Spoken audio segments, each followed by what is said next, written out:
Hello, everyone. I have the pleasure today of introducing our speakers. Dr. Paul Waldman and Dr. Thomas Schaller are the authors of White Rural Rage, The Threat to American Democracy. Published earlier this year by Random House, the book has already debuted on the New York Times and Amazon bestseller lists. Dr. Schaller is a professor of political science at the University of Maryland, Baltimore County.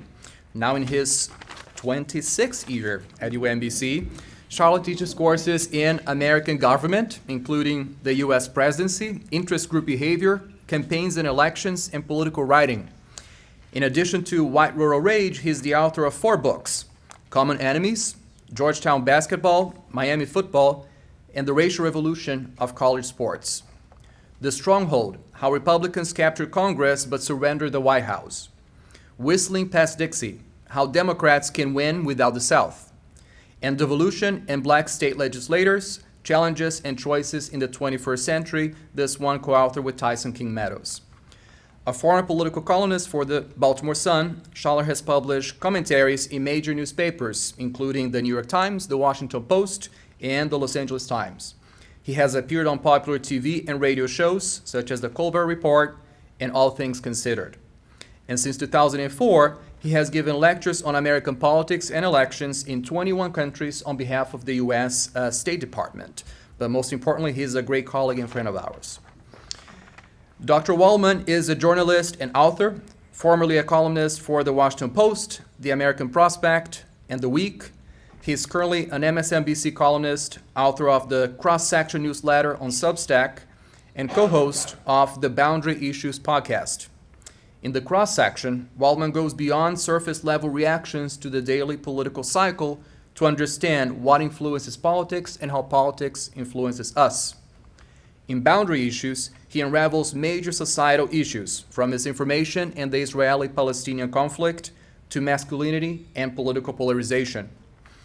He's also the author of 4 other books: Being Right is Not Enough, What Progressives Can Learn from Conservative Success, The Press Effect, Politicians, Journalists, and the Stories That Shape the Political World, Fraud, The Strategy Behind the Bush Lies and Why the Media Didn't Tell You, and Free Ride, John McCain and the Media. So please join me in welcoming our esteemed guests.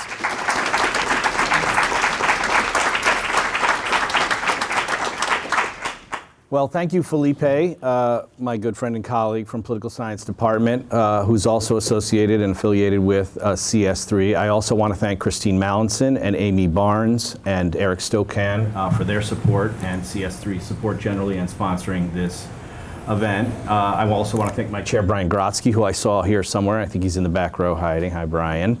As well as our dean, who I don't know if she was able to attend today, Kimberly Moffitt, for their support at both the departmental level and at the college level for the College of Arts and Humanities and Social Sciences. Lastly, before I turn it over to Paul, we're going to do about 30 or 35 minutes sort of volleying back and forth between the two of us in 3 and 4 minute segments to sort of run you through some of the key arguments of the book and so forth. But before I do that, I want to ask my Poly 409 Special Topics Rural Politics students, who are required to be here today, to stand up and be recognized. Go ahead, you guys, stand up, because this is also how I get a head count.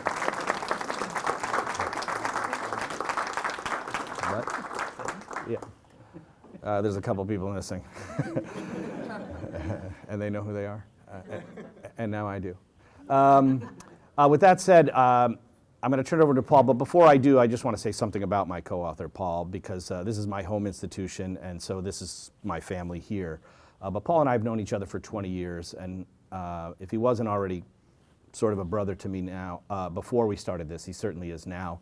We traveled to 5 rural communities as part of the research for this book. We went to the Hill Country of Central Texas. We went to the Copper Corridor, which is a heavily Latino area northeast of Phoenix in Arizona by about 90 miles. We went to the Albemarle region in North Carolina, which is a majority black rural part in northern eastern North Carolina, basically around I-95, just south of the Virginia-North Carolina border.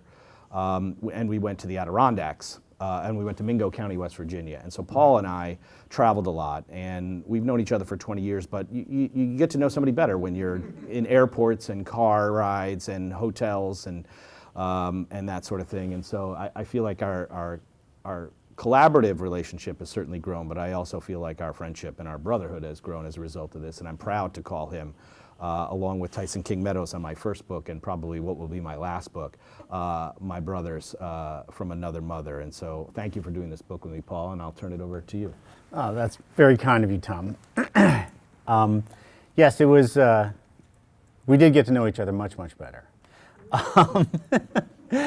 I'm going to start by talking about a story that we start the book with, because I think it's an interesting kind of encapsulation of some of the issues that we get into, and I'm always very interested in the ways in which politics and culture and commerce intersect. And so this is a story that you all might remember. It happened about a year ago or so, maybe a year and a half ago, about Jason Aldean, the country singer, and this song, Try That in a Small Town. Now, I don't know how many country music fans there are here, but country music is a lot of different things. It's an enormous genre. One of the things it does is it communicates both to rural people and about rural America to audiences that are partially rural, but probably mostly not. I think that probably most country music fans don't live in rural America. After all, only about 20% of the US population today is rural, and that's by the census definition. There are a lot of different definitions of what constitutes rural and what doesn't. Some estimates get as low as 14% or so, some are a little higher, but we can call it 20%. And there's a long history in country music of kind of defining what it means to be country, to be from the country. And some of that stuff is very sentimental. Some of it is very emotional, and there's also a strain that's kind of belligerent. And this goes back, some of the more senior people who are here will remember Okie from Muskogee, which was a Merle Haggard song that was kind of anti-hippie, that became an anthem of Richard Nixon's silent majority. Nixon invited Merle Haggard to the White House to come sing it. There are other songs like that over the years. There was a famous one called Country Boy Can't Survive, which is Hank Williams Jr., that has some of the same themes as Jason Aldean's song about the city being a place of crime and kind of chaos, and the country being a place where people don't tolerate that kind of stuff. So there is a history of these kind of songs occasionally, and they have been political. Haggard certainly was. But when you get to 2023, and this Jason Aldean song comes out, it's called Try That in a Small Town. And if you look at what the lyrics say, they're about how people in cities do things like carjack old ladies and spit in policemen's faces. And the refrain in the chorus is, try that in a small town, see how far you make it down the road. And the video for the song comes out, and it has scenes of protests, what look like they might be Black Lives Matter protests. And it turns out that the place that part of the video is filmed, where Aldean and his band are playing, is in front of a courthouse that was once the site of a lynching. Now, Aldean said he had no idea. I think that's probably true. But if you know Jason Aldean, you know that he is one of the primary kind of purveyors of what's often called bro country, which are songs that are sort of a Mad Libs of rural signifiers. Pickup trucks, dirt roads, girls in Daisy Dukes, just kind of, mixed and remixed over and over and over again. It's not particularly creative. There's even within country, there's a backlash against bro country. But that's kind of Jason Aldean's oeuvre. And so he comes out with this song, and the kind of racial subtext is really inescapable for a lot of people. Not only because of that video, but also because even though there's nothing explicitly about race in the song, that idea of see how far you make it down the road, for a lot of people evokes the history of sundown towns, where black people, if they were caught after sundown, could be in big trouble and might get lynched. And this idea of see how far you make it down the road, that's not somebody coming there and doing something bad. That's somebody trying to get away and not being able to. But the song is released and it immediately becomes political. It gets a lot of people criticizing it. I wrote a column about it. And then when that happens, immediately people on the right embrace it. And Aldine says that, it's just about people in rural places and small towns looking after each other. That's all it was meant to say. But if you look at the lyrics, what it's really about is this idea that the city is this place of danger and crime, where people are going to bring their mayhem to rural areas, and they are going to be met with violence when they do. And so it starts getting played at rallies for Republican candidates, and it becomes Jason Aldean's top crossover hit of his entire career, goes to #1 on the Billboard Hot 100, even as all of the discussion around it on Fox News and in conservative talk radio is all about how these cruel, censorious liberals are canceling, quote unquote, Jason Aldean. And of course, he was not canceled. This was his greatest success. And so in that story are a lot of the kinds of things that we discuss in the book. This idea of a conflict between rural America and urban America, and the threat of that it's going to turn violent, and the idea of victimization that a lot of people on the right like to present. Now, these are things that I'm sure we'll talk about more. A lot of the complaints that rural people have are based in reality, and then they become political and they get exaggerated in some important ways. That doesn't mean that there isn't some truth under there. But it's always important to kind of tease apart what's true and what is being encouraged, what people are being encouraged to think, so that their own anger can be used as a political tool. So we started the book with that story because we thought it really encapsulated a lot of the different things that we think are important about the politics of rural America today and how the rural relates to the urban. And I should say also, before I turn it over to Tom, there are rural-urban conflicts everywhere in the world. There was an article in the New York Times, I think yesterday, about how in France there are farmers who are protesting. They don't like some of the EU environmental regulations, and they are being championed by whatever the National Front's current name is in France, basically the far-right populist party. And you see this in countries all over the world. Wherever there is a far-right populist party, it gets its greatest support in rural areas. And this is also not a new story. This goes back probably as long as there have been cities. There have been tensions between people who live in cities and people who live in rural areas. But there's a difference in the United States, which is that, first of all, we only have 2 real big parties, whereas in many places in Europe they have, a number of sizable parties, more than 2. We only have 2, and one of them, their power is built on rural areas in ways that I think Tom is probably going to talk about. And so they have been able to kind of leverage up rural power into a way to maintain their own power in a way that you don't see in other countries. And that's a very big difference. And that provides some of the political context for what we talk about in the book and what we're going to continue to talk about. So I'm going to turn it over to Tom, and he can take it from there. So picking up on the Jason Aldean piece, I want to talk about sort of 3 notions that we are trying with the book to demystify and frankly unpack and destroy about rural and rural-urban differences, particularly as they relate to the parties and to narrative depictions and memes. The first myth is that America is somehow more real in rural parts of the country. And there's strong evidence to show that a lot of Americans believe that. There's a new book out called The Rural Voter by Nick Jacobs and Daniel Shea, and in it they show that 80% of rural Americans, when asked, say that they think that small towns are more likely to be real, a place where they find real America, and even 66% of suburbanites agree with that concept. And there's a long history of why that is. The country historically has been rural and was majority rural until the 1920 census.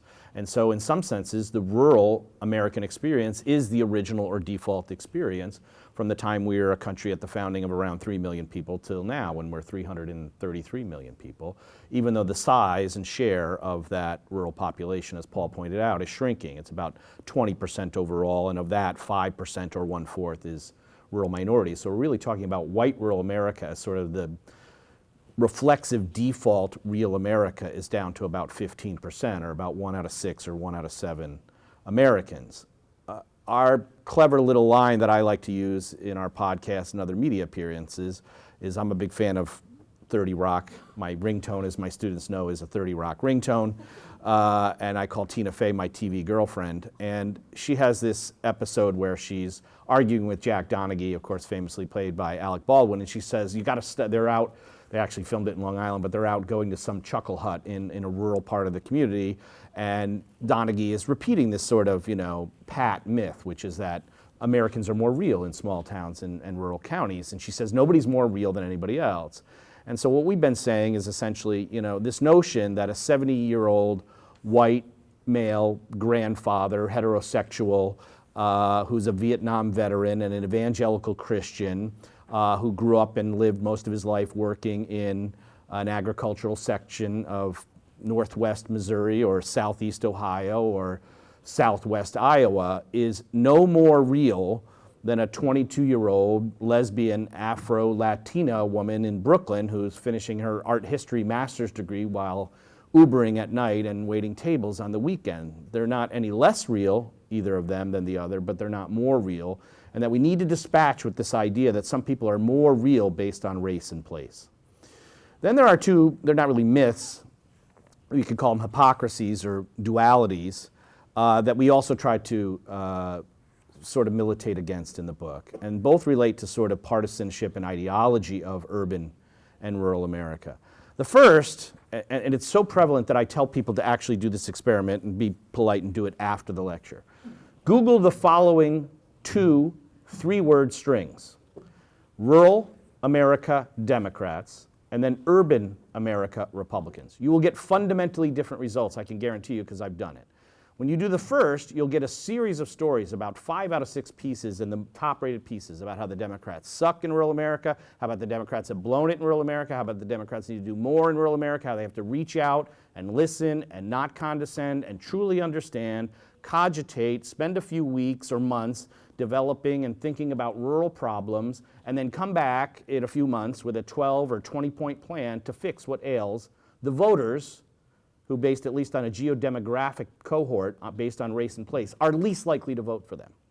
What you will not find when you Google the second search string is a series of articles saying that Republicans need to go to urban America and talk to minorities and find out what their economic anxieties are and what bothers them, and then spend a little time politely and respectfully and not condescendingly and not attacking cities or minorities who live there, and come up with a series of plans to help fix what is ailing cities. Although, of course, when you turn on Fox News and OAN and Newsmax and RSBN, the 4 conservative TV networks now, or any talk radio station from Maine to Maui, you'll hear a lot of concern about poverty and homelessness and crime in cities, but not a lot in the way of solving those.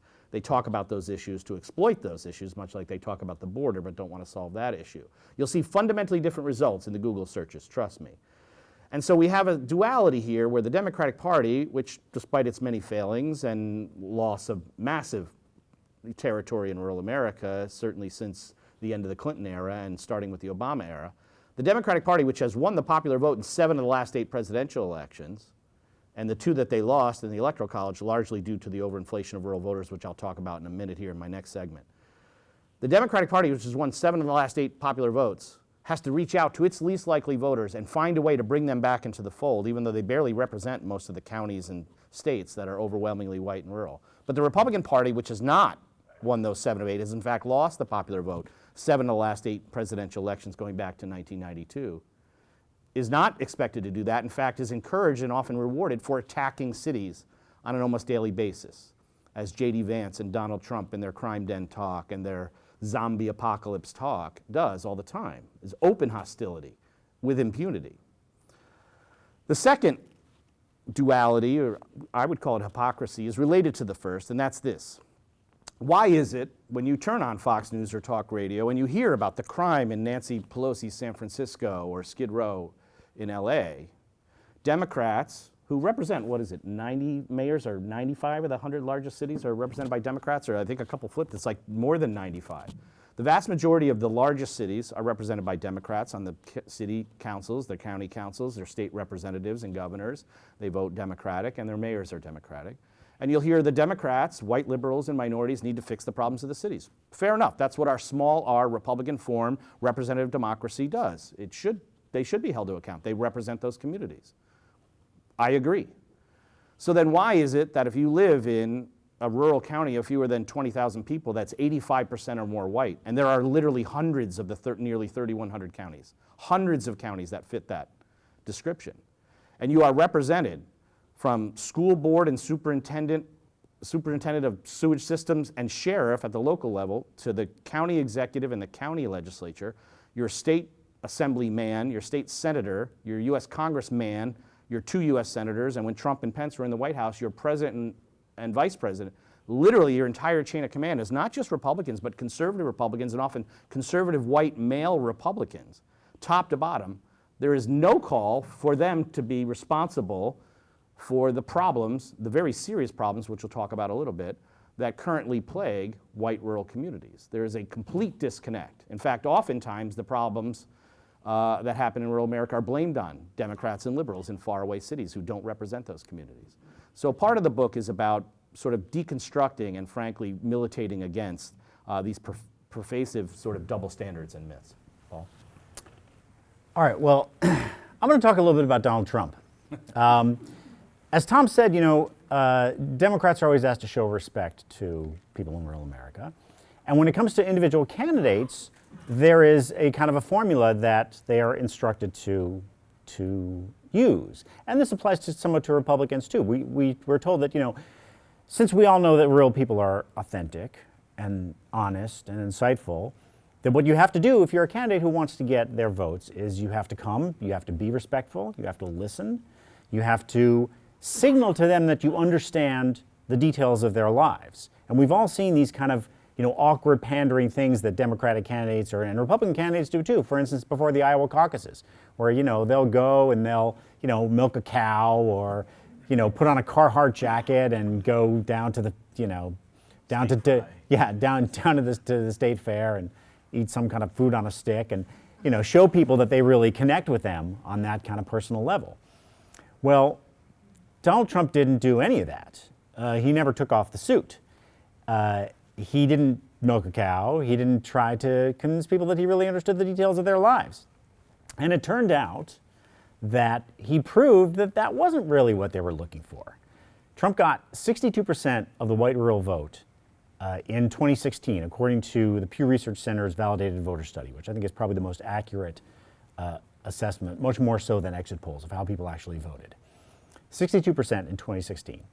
In 2020, he got 71%. Even as the rest of the country was moving away from him, he was getting more support among white rural Americans. And so what was really going on? If he was not only was he not connected to their lives, he was probably the person you couldn't imagine somebody who was less connected to the lives of rural people. He grew up in Queens, never wanted anything more than to be accepted by the Manhattan, wealthy community. And yet he is probably the most popular politician for rural Americans, certainly of the last 50 years, maybe more. So how did this happen? Well, I'll tell you one little story. One of the places, as Tom mentioned, one of the places we went in reporting this book was Mingo County, West Virginia, which is coal country. Before the 2016 election, Trump came not to Mingo County, but to Charleston, which is not that far away. He had a rally there, and the people were talking about coal and how he was going to revive the coal industry. He put on a hard hat and said, and I quote, "Oh, I can? Okay, okay." It said, and I quote, "For all you miners out there, get ready because you're going to be working your asses off." And what happened? Well, before we get into what happened, you may remember Hillary Clinton also said some things about coal in 2016. She said at one point that we're going to put a lot of coal companies out of business. You probably remember that because it became a huge issue. She may have even said that in 2008 when she was running the first time. Anyway, it's one of those things that gets brought up over and over and over again. Now, the whole context of her quote was that coal is disappearing, and we need to, and she said some very nice words about people in coal country and how they kept the lights on, doing very dangerous work for the rest of us on our behalf, and those communities can't be left behind as we make this transition away from fossil fuels. All anybody remembers is that she said, we're going to put coal companies out of business. Now, Trump said, you're going to be working your asses off, i.e. we're going to bring back coal. Well, what happened? Well, when he came into office, there were 52,000 coal jobs in America. In America. That's it. That's how far the coal industry has declined, mostly through automation. When he left 4 years later, after there were 52,000 jobs when he started, there were 38,000 jobs in the coal industry in America. There were about as many Americans who worked at Panda Express as who worked in coal. He did not bring those jobs back. He did not revive coal country. Now, in Mingo County, where we were, which is extremely poor, in 2016, he got 82% of the vote. In 2020, after not being able to keep that promise about reviving the coal industry, he got 85% of the vote. So it turned out that it wasn't about whether he could connect to you on an individual level. And it also wasn't about whether he was going to bring any kind of practical improvement in the lives of people who live in a lot of places that could really use some improvement. What people did connect to was something much more emotional. And, as we went around to rural America, something we heard over and over again, people said, well, he really speaks our language. And you hear that, and your first response is, what the hell are you talking about? He speaks your language, that guy? Well, turns out what they meant was not that he really understands what's going on in their lives, but he doesn't talk like a politician. He swears, he's cruel, he is filled with resentment, and that was something that they really connected to. And they felt that even if that he wasn't going to be able to really change things in a material way, he was going to fight for them against the people they hate. And after all, for many, many decades, they had been told by the people who represent them and by the media that they use that they should be hating people from the cities, they should be hating snooty northeastern elitists like us two, they should be hating immigrants, and Trump seemed to hate all the same people that they had been told to hate. Now, those people are not the ones who are responsible for the very real struggles that are happening in rural America. As we say in the book, the real problem is capitalism. That, immigrants didn't shut almost 200 rural hospitals over the last 20 years. College professors didn't send jobs overseas in manufacturing that used to sustain a lot of these communities but no longer do. The people that they have been told to hate are not the ones who have led to the decline of their communities. So it turned out that even if they would cheer when Trump said, we're going to bring all the coal jobs back, they weren't really expecting him to. All they wanted was that kind of emotional satisfaction, which he kept on giving to them over the course of that 4 years. And so in a place like Mingo County, we met with, and this is also a story we tell in the book, with a guy named Truman Chafin, who is a retired former legislator. He was the majority leader of the state Senate when Democrats held all the power in West Virginia. And now he is just a lawyer, along with his wife, who is a lawyer. They have this office in the old courthouse in Williamson, which is the county seat of Mingo County. When we went there and visited him, they have a cell there in the old courthouse, which is now their law office. He said, well, we have to take a picture of the cell, so he locked us in the cell. With our hands on the bars, we have a nice shot of that. But one of the things that Truman told us is that in addition to being the majority leader of the state Senate when he was, when the Democrats held power, he was also the county chair for Mingo County, the county Democratic chair. And the metaphor he used was, he said, the county chair was the wheel down here. We made everything run. If you had a problem, then I was the one you came to. And now, he said, you can't even get anybody to take the job. In 2014, Republicans took over both houses of the West Virginia legislature, and so all the power is now with Republicans. And that machine that he was a part of, that Democratic machine, is gone. It's evaporated into dust. And when he said that, his wife, who's a very prominent attorney too, she said, but the Republicans don't have a machine either. You know why? They don't need one. Remember, Trump got 85% of the vote in Mingo County. You don't find much of a Republican Party there. They don't have to do anything. And that is one of the themes of our book, is that Democrats may have abandoned rural America, and that's true, and that's something they get criticized for. But Republicans, they're not there much either, because they don't have to be.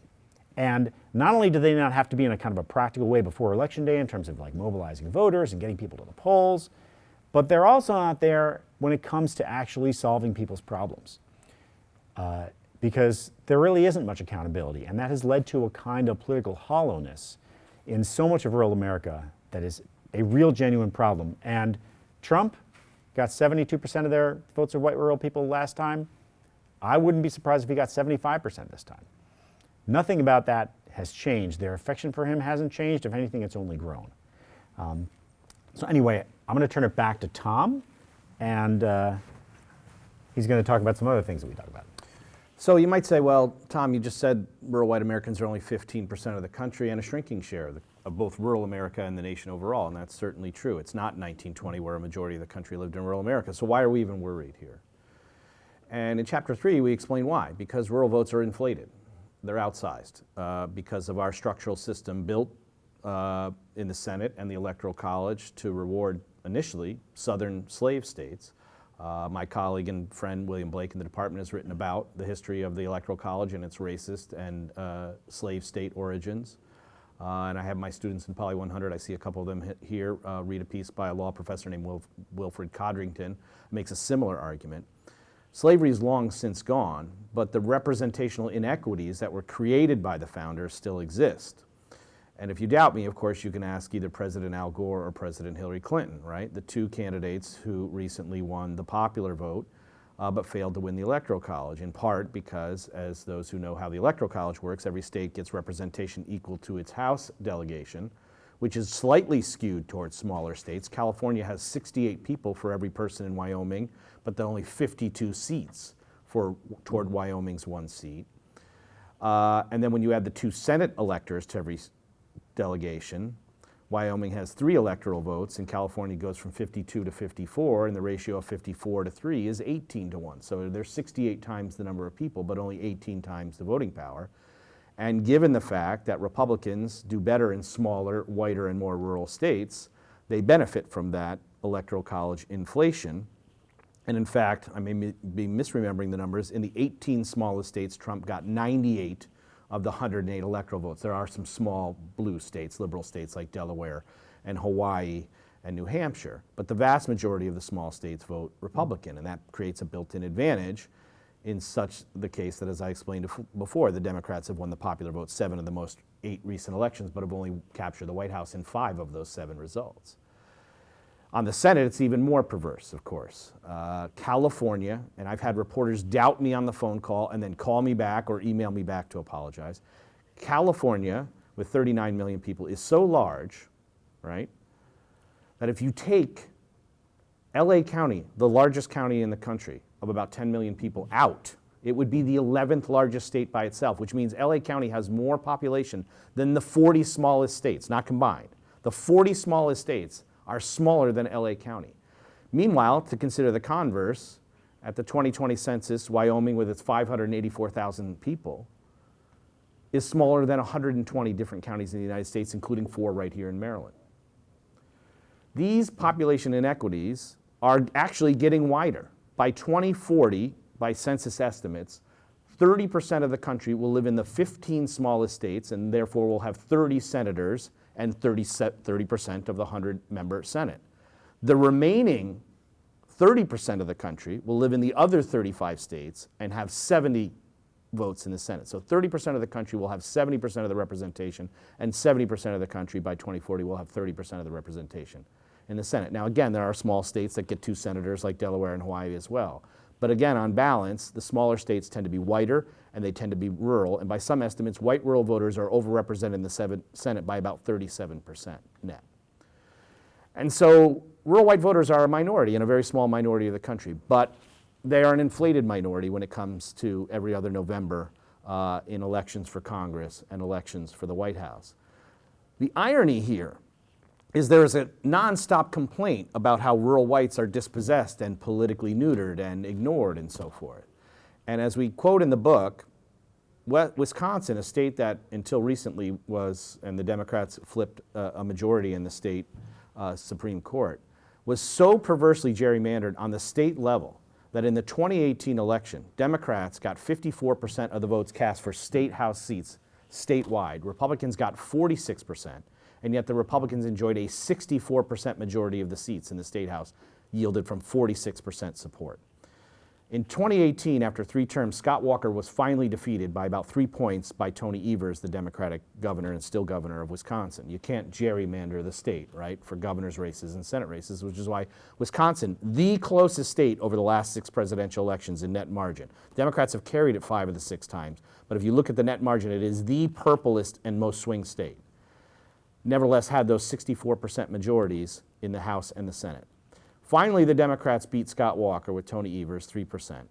And the Republican Speaker, Robin Vos, and the Republican Senate Majority Leader, the 2 highest ranking Republicans in the state, came out and publicly said, well, if you take Dane County, which is Madison, which is where the state university is, and the state employee complex, because the state capital is there, and you take out Milwaukee, we have a clear statewide majority. And we would win all 5 constitutional officers, governor, lieutenant governor, secretary of state, and return, the 10 electoral votes of Wisconsin routinely to the Republican nominee and have 2 Republican senators. And that would certainly be true if you did not count the votes from Dane County and Milwaukee County. They openly said that, as if that would be appropriate, that it's appropriate for people in urban areas to have their votes discounted or weighted down or excluded or excused completely. You won't hear, to our knowledge, Democrats and liberals saying, well, okay, if you just eliminate the votes of all the counties with 30,000 or fewer people, which is most of northern Wisconsin, the whitest part of the state, we would have statewide majorities and control all 5 constitutional officers elected statewide and 2 Democratic senators and 10 reliable votes for the Democratic presidential nominee every year. They're saying the quiet part out loud, which is that somehow, because they're more real, that rural votes not only do count more, but they're justified in counting more. And we think that's another one of these perversities that needs to be sort of debunked, frankly. And I'll give you a couple of examples. So, some of these things are built into the structure, like the Electoral College and the Senate. Hard to do anything about them. But some of them are kind of more variable, and Republicans are always on the lookout for new ways to enhance the power, not only their own power, but use rural people within states to kind of lever up Republican power in ways that are not necessarily good for rural people. So I'm going to give you a couple of examples. In Missouri, the Republican Party has a problem, which is that Missouri is one of the states that allows statewide ballot initiatives for policies. And people in Missouri, even though it is a state that leans red, they keep passing these progressive ballot initiatives. They increased the minimum wage. They voted to accept the Medicaid expansion in the Affordable Care Act. They voted to repeal a right-to-work law. So Republicans don't like this, obviously. Those are not their priorities. And so they came up with a plan to impose what is essentially an electoral college on statewide ballot initiatives. So under this plan, which I think has passed the state Senate and is going to go to the state House, for a ballot initiative to pass, it would have to not only get a majority statewide, it would also have to get a majority in at least 5 of the 8 congressional districts in the state of Missouri. Now, right now, if you look at the congressional districts, according to the Bloomberg City Lab classifications, which do, using kind of fine-grained census data, they classify everything as purely rural, rural suburban, purely urban, urban suburban. According to their classifications, 5 out of the 8 congressional districts in Missouri are either purely rural or a rural suburban mix. So what they're doing is essentially saying rural people ought to have a veto over what the state as a whole wants, because their votes should count more. And we know this. When the Medicaid expansion initiative passed, and Republicans in the state legislature were trying to figure out a way they could keep it from taking effect, and they wanted to deprive it of funding, which they did for a while, but then eventually that got overturned by a court. One of the Republican members of the State House said, when asked if it was appropriate to defy the will of the state's voters this way, she said, well, rural Missouri said no, as though that would be appropriate for them to have a veto. Not that a lot of people in rural Missouri don't depend on Medicaid, but that's a whole other story. But I'll tell you one more from another place, in Texas, and this shows how the National Republican Party, often the state Republican Party, are doing things that are at odds with the interests of their rural constituents on whom they build their power. So Governor Greg Abbott has a school voucher plan that he is very enthusiastic about and has been trying to get through the state legislature. For a change, something unusual happened in the last legislative session, which was that Republican members of the State House who represent rural districts joined with Democrats in the State House to kill that bill. It made Governor Abbott very angry. Why did they do that? Well, because school vouchers don't really help people in rural areas. In most rural areas, there aren't any private schools. You couldn't use a voucher even if you wanted to. And all it does is suck money away from the public schools on which so many rural communities depend. And so that was an unusual situation where the rural Republicans actually stood up and said, you know what, this is really bad for our constituents. We're going to defy the governor. So he decided that he was going to take revenge. And he recruited candidates to run after some of these rural Republicans. And in the last election, many of them won. And he now has the votes he needs in the next session of the Texas legislature to pass that bill, which is only going to harm the rural constituents on whom Texas Republicans have built their power and their clear majority in the State House, even though it's a state that is getting more and more purple all the time. So those are a couple of examples of how not only do we have these structures that advantage rural people and give them kind of an extra vote, but also things that Republicans do all the time to try to keep elevating the ballot influence that rural people have so as to keep them in charge. So, I'm going to do a short little bit and commit a violation that I complain about in the book, which is short shrifting rural minorities. We dedicated an entire chapter, chapter 7, to rural minorities, and I told you that Paul and I specifically went to Arizona.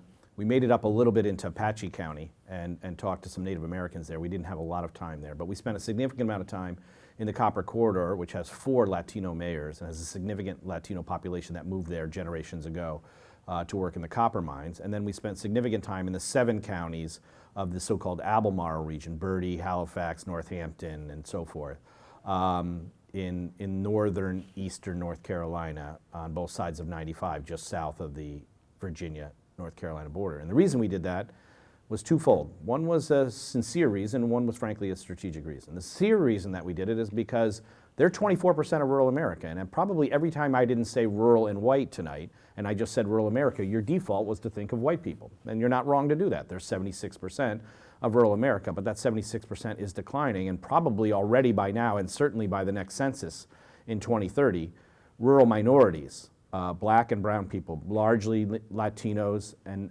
African Americans, and to a lesser degree Native Americans, the most rural population in terms of the share of people who live in remote places, and a small sliver of Asian Americans, will certainly exceed 25%, maybe even reach 26% by the 2030 census. And so there was a need to write about them because most treatments of rural America focus almost exclusively or near exclusively on the white rural experience, and we think there's a privileging at work there in that treatment. And we may talk about that a little bit during the Q&A if you want. The strategic reason, to be honest with you, is that scholars who defend and sometimes, in our view, excuse the threats that we talk about in the book in terms of racism and xenophobia, conspiracism, anti and undemocratic sentiments, and defense or excusing of violence, the 4 threats that we outline in chapter 6 of the book, which we haven't talked about at all, but will in the Q&A, tend to say things like, well, it's a rural-derived thing. It's not because they're inherently racist or conspiracist. It might be because they're more partisan, they're more conservative or Republican, but it's because of the centrality of the rural experience that creates the resentment toward the cities, that creates the resentments toward minorities, it creates these resentments and lack of faith in state and national governments, because rural people are less likely to believe or approve of Congress, the presidency, and the court system. Their faith in our institutions is declining, as we outline in the book. But if that were true, then rural minorities who on every single economic and healthcare measure, with the exception of opioid addiction and deaths and gun deaths, either by accident, murder, or suicide, which 91% of suicides in the country are white people in a country that's 61% white. With those 2 exceptions, on almost every economic measure and healthcare measure, rural people of color are doing worse than their white neighbors, and so they should have at least the same levels of resentments and antipathies toward the government, if not higher.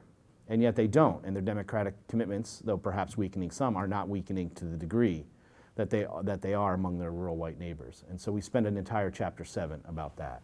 And that maybe leads to Paul to a quick concluding point about our solutions, because we should sort of talk about what we call for at the end. Yeah, I'll be very brief because we do want to leave plenty of time for questions.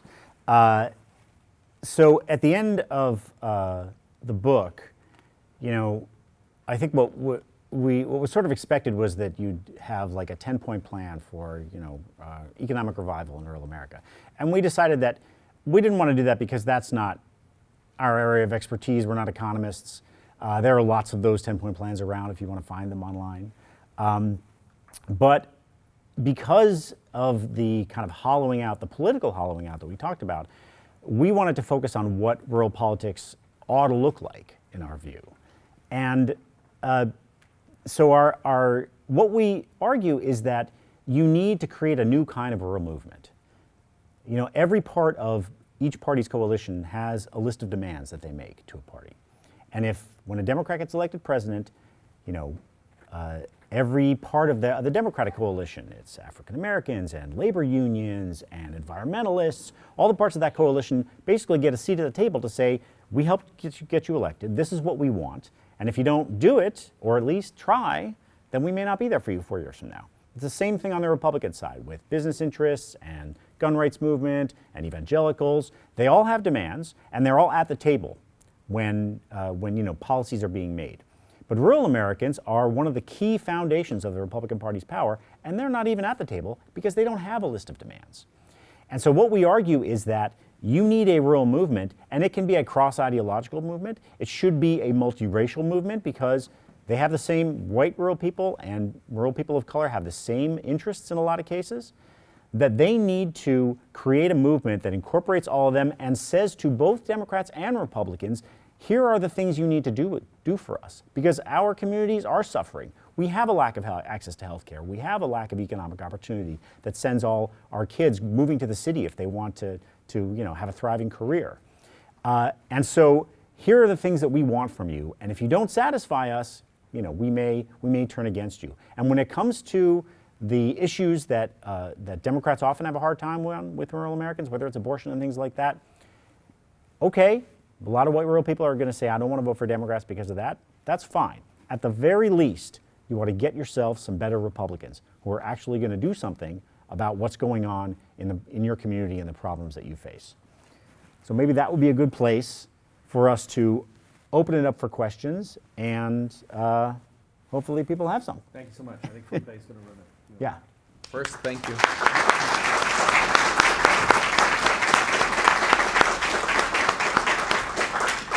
So if you would like to ask a question, you can raise your hand, and we should have a microphone to circulate. Do we have that? Take this one. You want to take this one, and Paul and I can share? And then please identify yourself, say your name, your affiliation, and let's try to stick to questions, not comments, so that we have give chance to everyone who wants to speak before we move on to the reception. Questions? I don't need the mic. I'm pretty loud. Well, they want to record. They want the mic to record it. So my question is for your students. Oh. So you raise the electoral college. That's a great example. Should we do away with the electoral college? No, why not? I'd be curious what I don't know what my students are going to say. Stand up, Why guys. was it created? I don't think that we need to do away with the electoral college. I think it's an important institution. I think that it's just as much a part of federalism as anything else in our Constitution. You know, a lot of, you try and, you know, in your book you respond to that point that, you know, federalism isn't really a big deal. You try and say that, you know, it's either or, but I think that we are a federal republic and you have to have a weight in a district. You have to, you know, weigh those two things. Okay. Want one student with the alternative view, just to answer the question? Oh, we got the student right there, right in front of you, Eric. I don't have an alternative view. What I was just going to say, I don't think it's really possible to do it. I don't think it'll ever happen. And if it does, people are still going to complain about it either way. So.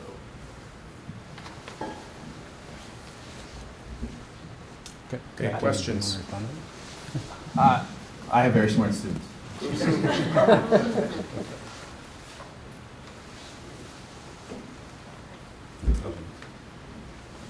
have a question. You mentioned starting a movement. Can you, your name first? and- Oh, my name's Jen.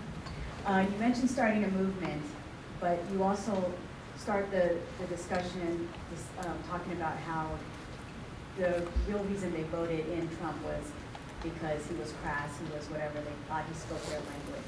How do you marry those two and to get a movement started? How do you combat that view? Jen's a former student too. It's not easy, because here's the thing it's important to remember is that all politics is identity politics. And, but identity is complicated. And sometimes, as I said, you know, your identity is not necessarily finding somebody who looks exactly like you. And so it's a hurdle. And you know, there are a lot of progressive activists right now working in rural America. We've talked to a bunch of them. They're doing very, very difficult work. It is hard for them, especially in places where they're really outnumbered, to you know, try to organize people when you're in the minority. And that's something too that I think it comes out in a lot of these places. We talk to a lot of liberals too, in addition to talking to conservatives. And if you have a place that's voting like 70-30 Republican, you know, 30% of people, that's still a lot of people. That's a significant chunk of your community. But they probably feel besieged and like they never win. And a lot of them told us that just since Trump came along, politics have gotten a lot meaner and things are very tense with their neighbors in a way that they didn't used to be. And that creates a big obstacle. But you have to have people who are advocating for things that don't have necessarily those kind of hot button culture war valence to them.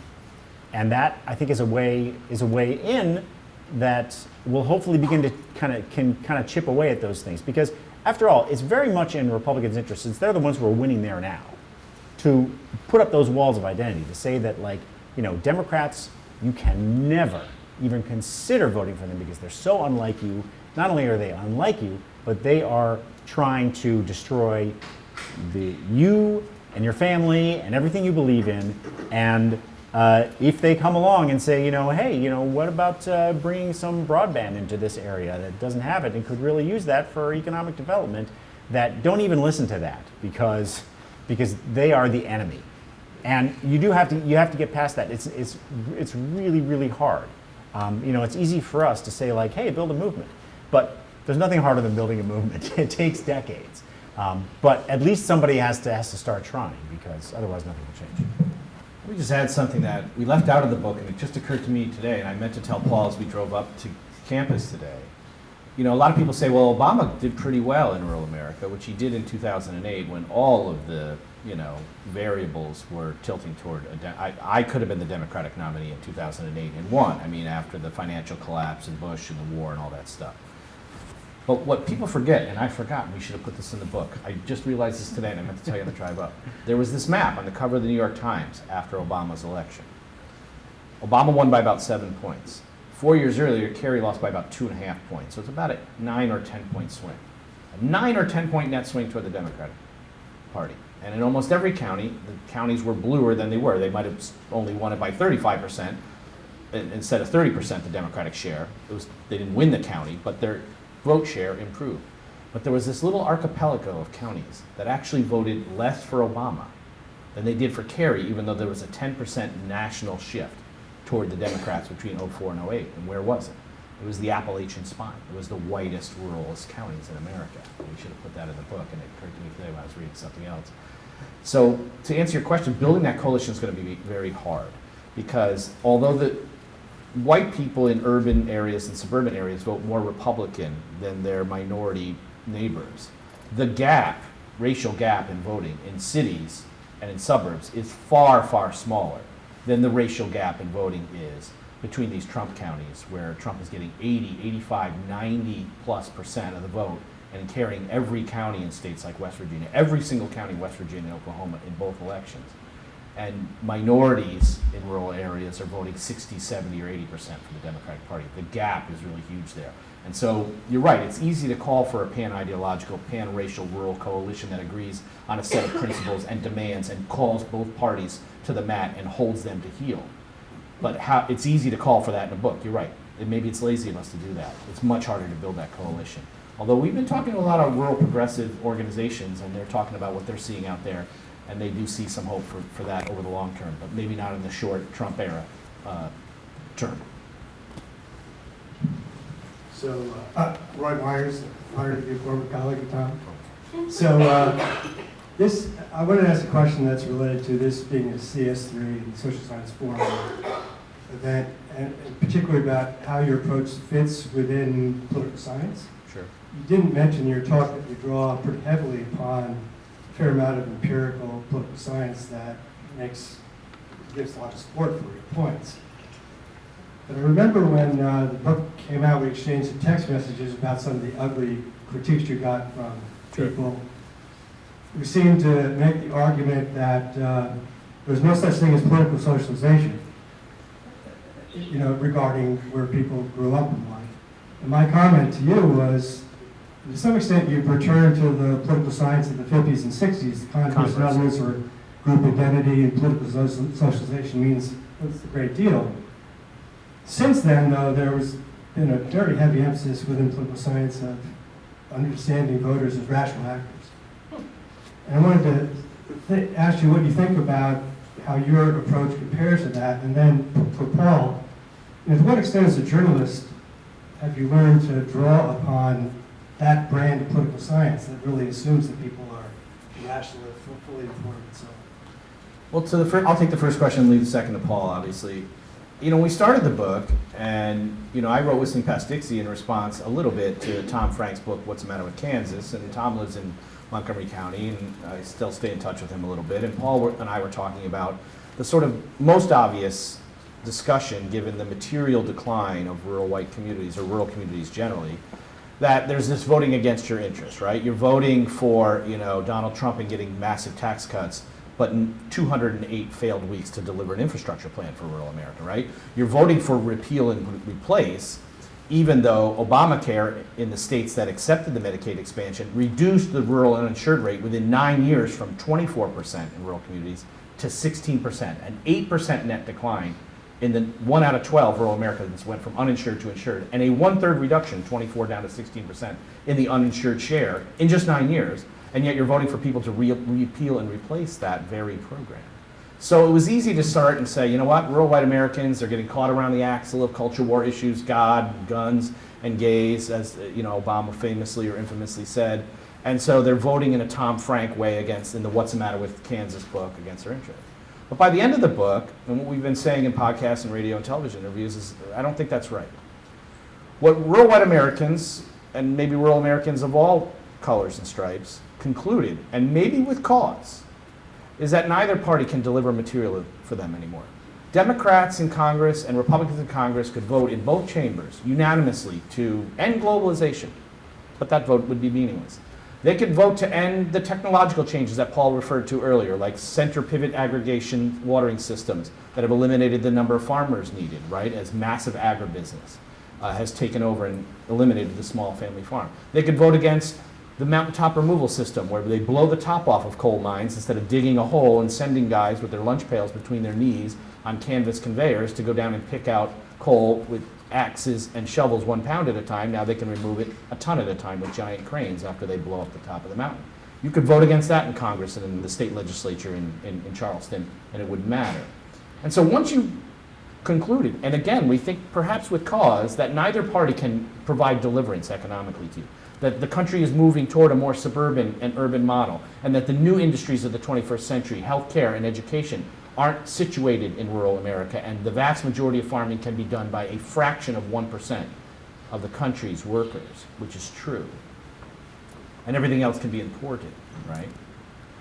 Then you might as well vote on your cultural interests. You might as well vote for the party that's promising to end abortion and appoint Supreme Court justices to vote Dobbs. You might as well vote on the party that's going to push back against trans rights. You might as well vote for the party that is promising to seal the border and build an alligator moat and shoot immigrants in the legs, as Donald Trump proposed to John Kelly. You might as well vote for the party that's against immigration and against abortion and against DEI and against CRT and BLM and whatever acronym that Chris Rufo and his mustache-twisting friends at the Heritage Foundation has determined is the boogeyman of the month. And I'll say that my PhD is in communication, so I can be contemptuous of political science. You should give me another. Can I hold my beer? So all that rational choice stuff. That's the stuff that I always reacted against, because of course it may offer some insights, but people are fundamentally irrational depending on how you want to define rationality. And there's an important media story here too, and a communication story. Part of which is that the newspaper industry has been decimated all across the country, but especially in rural areas. There are hundreds and hundreds of local newspapers that went out of business. And if there's any local news source at all, it may be the husk of what used to be a newspaper but is now owned by some private equity firm and just runs a few wire stories and doesn't actually report on the local community, which has all kinds of bad effects. Not only about it allows corruption to flourish and disconnects you from your community, and it also means that what's left in that vacuum is just the national news. And for a lot of people, that means Fox News and conservative talk radio, which is all about national issues and all about kind of a daily instruction in identity politics. So politics takes on this very kind of apocalyptic cast to it, that this is a war between us and them, and it would be almost suicidal to vote for the other party because they want to destroy you. And if you actually believed all that, then it would be utterly irrational to ever consider voting in a different way. And it shouldn't even matter whether there's going to be some kind of material benefit to whoever you elect. And that, of course, lets the people who are in power in your local community off the hook. Because if all the messages you're getting are about how there's this big war going on, and your only part in that war is to go to the polls every couple of years and give a big middle finger to people you hate, then there doesn't have to be any accountability. And it just so happens that Republicans are the party that is in charge in rural America for the most part, and that means that they don't have to deliver. And so it's a great gift to them. So it is a kind of rationality, but it's affected by those messages that people are getting over and over and over. And this is an argument that we've gotten into with some people since the book has come out about whether or not people are justified in their resentments in rural America. And in some ways they are because of the material problems that they have. But it's also one of the objections that has been raised is that, people like us are so condescending, and therefore people get reasonably resentful at that, and then they turn to people like Donald Trump. Well, it's not really people like us. I mean, frankly, it's very nice if anyone buys a book, but it makes a much bigger difference when there is this constant stream of messages telling people that cities are these kind of hellscapes, and the people who live there hate you, and you ought to be resentful because they all look down on you, and that there are these elitists who hate everything that you stand for and believe in. Those kind of relentless messages play a big part in the worldview that gets constantly sustained and reinforced, especially for people who already maybe have some legitimate baseline to feel angry about things. And that's a way of channeling and directing and heightening that anger in ways that serve the interests of one political party and the interests of those media figures who, just are looking to make money, which they do. I have a question over here. First time questions. Hi, my name is Spencer Mitchell. I was a graduate for the political science department, so I really enjoyed my time with Professor Schaller's Florida class on conspiracism. The question I have is, with so much of rural politics being culturally focused, or should immigration, even issues like economics have become culturally tinged, the concept of economic anxieties being shorthand for racism almost. Paradoxically, we've also seen candidates like Barack Obama and Bernie Sanders in 2008, 2020, who were able to, besides being on the face of all the cultural issues that you expect them to hate, Barack Obama being a well-educated black man, Bernie Sanders being a Jewish socialist.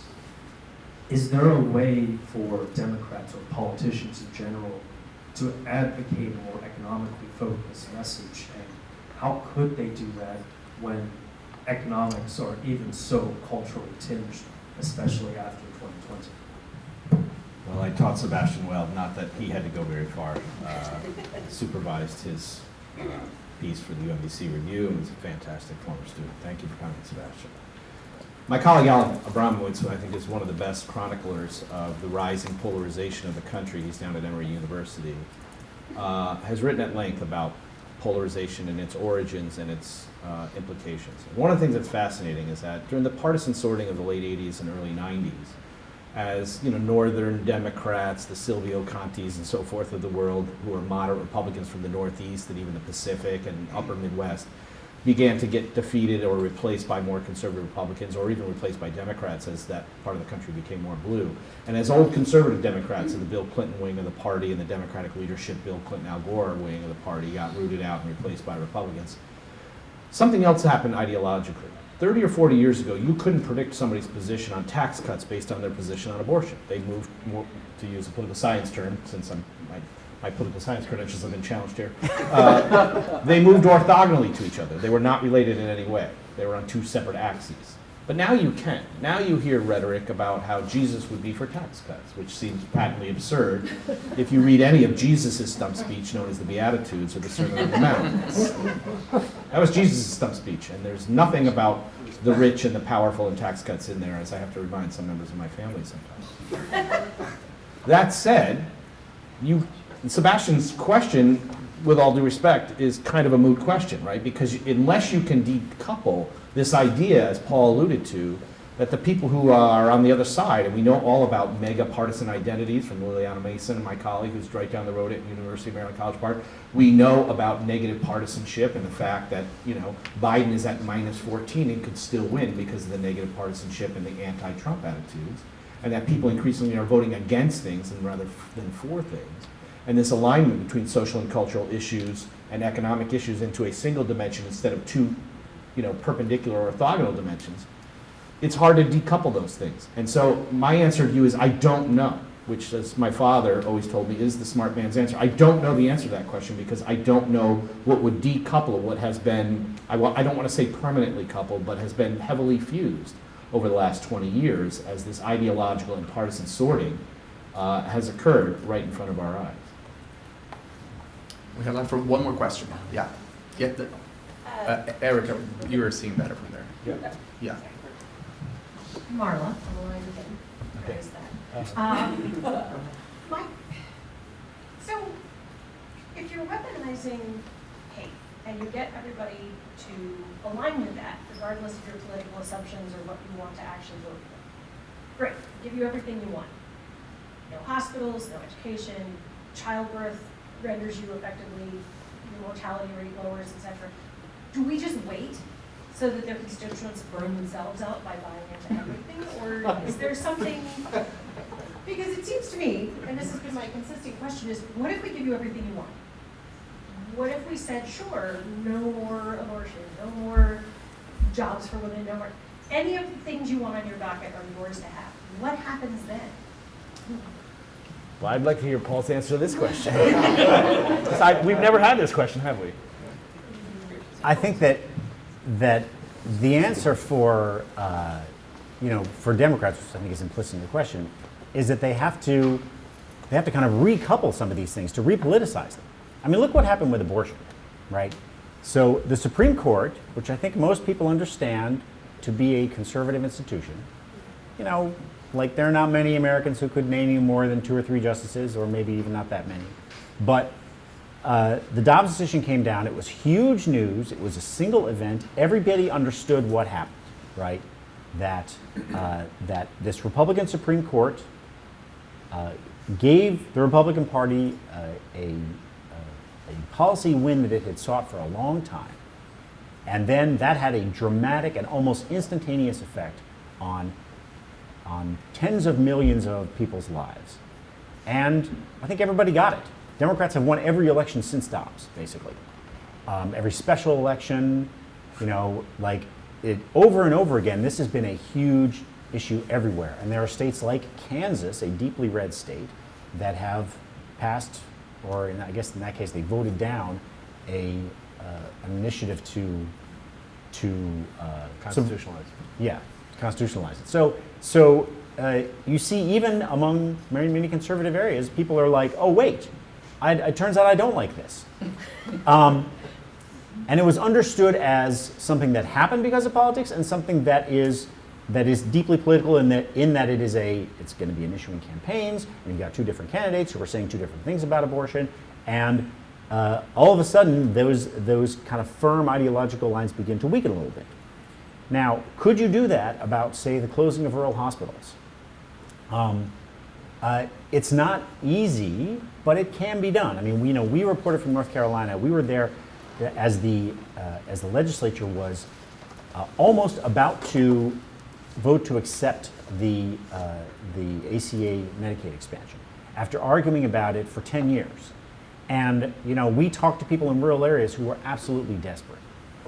This one county supervisor in Northampton County said to us, not only do we not have a hospital in this county, we don't even have an urgent care center.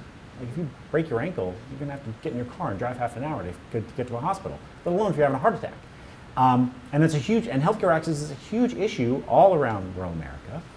And when you have, if you accept the Medicaid expansion, that means a lot more people have health insurance. Those hospitals that are always economically vulnerable have an income stream that can allow them to stay alive. But it's not something that most people understand as like the thing that happens in politics. And so you might get a candidate who says this is really important and we need to accept this so that our hospital can stay open, and this is something that's important to rural America, but most people are not going to make that connection. It's just going to be a thing that sucks. We got to drive half an hour to go to the next county over because that's the closest hospital. So part of the answer is to repoliticize things that have been depoliticized, and that's the best I can offer. I mean, the only thing I would add to that on the, North Carolina, when we were there, was considering and did pass the Medicaid expansion. Yeah. They're now down to 10 states, Tennessee, Texas, Mississippi, and so forth. It's very clear from Jonathan Metzl's book, Dying from Whiteness, that the states that adopted Medicaid expansion, and in Kentucky, the very clever Democratic governor, Steve Beshear, called it Connect, Kynnect, because we knew if he called it Obamacare, people wouldn't want it, right? It was associated with Obama. And they rave about what a great program is, and why can't the Democrats do something like that? Well, they actually did do that program, but they just don't call it that. And so Metzl compares the Tennessee health outcomes with Kentucky's, because they're very similar states, they're neighboring states, they have relatively similar populations. Kentucky's a little less wealthy and a little whiter, I believe, because of Memphis and Nashville. But it's very clear the uninsured rates dropped in Kentucky. The healthcare metrics and mortality rates and life expectancies dropped or increased in Kentucky relative to Tennessee. And so people are still going out and voting for Trump, and Republicans who are promising to repeal and replace and repeal and replace. And what surprise it would be if they repealed and replaced Obamacare nationally and Kentucky suddenly lost Connect, and then they would suddenly find out what the implication of their actual votes are. And maybe there needs to be some hard lessons learned there, but I don't know necessarily, frankly, as a liberal, that I want people to suffer in order to learn political lessons. I'm not for that as a rule, just like I don't mind that Joe Biden created a program, didn't put his name on it, to try to demystify vaccine disinformation and misinformation from the conspiracy class, and got rural trade associations like the National Milk Federation and other trade associations and faith-based institutions, and by the way, last Sunday he was in church on Easter and other people were not, because he knew if he put his name on it and it seemed to be coming from Blue America or the Biden administration or liberals and Democrats, people would not believe this. They would assume it's conspiracist misinformation. And he raised the vaccine rates in rural America among rural whites, again, the people least likely to vote for him, and literally saved their lives, even though he'll get absolutely, I predict, zero benefit from it during his re-election in 2024. But it's the right thing to do, even if there's no political electoral windfall to be harvested from that politics. It's moral and political leadership. And if you want to keep the conversation going, they're both on social media, and we have the reception right after. Thank you. Thank you, guys.